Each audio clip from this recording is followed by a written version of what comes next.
শুভ মকর সংক্রান্তি। আজ বাঙালির প্রতিটি বাড়িতেই পিঠে বানানোর দিন।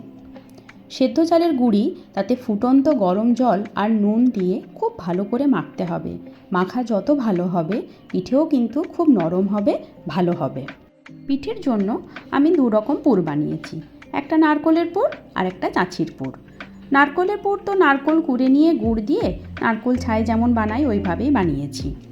আর খোয়ার পুরটা হলো খোয়া বাজার থেকে কেনা, কিন্তু মিষ্টি একটু কম থাকে, তাই আমি বাড়িতে খেজুর গুড় দিয়ে একটু চাঁচির মতন করে খোয়াটাকে বানিয়ে নিয়েছি।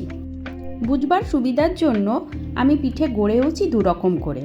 একটু এই যে লম্বা শেপটা দিয়েছি, এটাতে নারকোলের পুর দিয়েছি, আর চাঁচির পুরটা আমি গোল গোল করে প্যাড়ার মতন করে গড়েছি।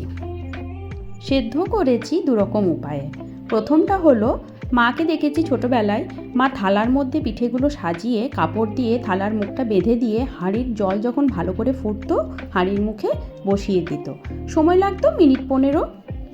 আরেকটা হলো সহজ পদ্ধতি, আমাদের সবার বাড়িতে জল ঝরাবার জন্য যে ফুটো ফুটো থালা থাকে, যাতে আমরা চাউমিন সবজির জল ঝরাতে দিই, সেই ফুটো ফুটো থালার মধ্যে পিঠেগুলো সাজিয়ে দিয়ে ওপর দিয়ে একটা ঢাকা চাপা দিয়ে দিলে, হাঁড়ির মুখে বসিয়ে দিলে ওটাও সেদ্ধ হয়ে যাবে। সময় লাগে সেই একই 15 মিনিট।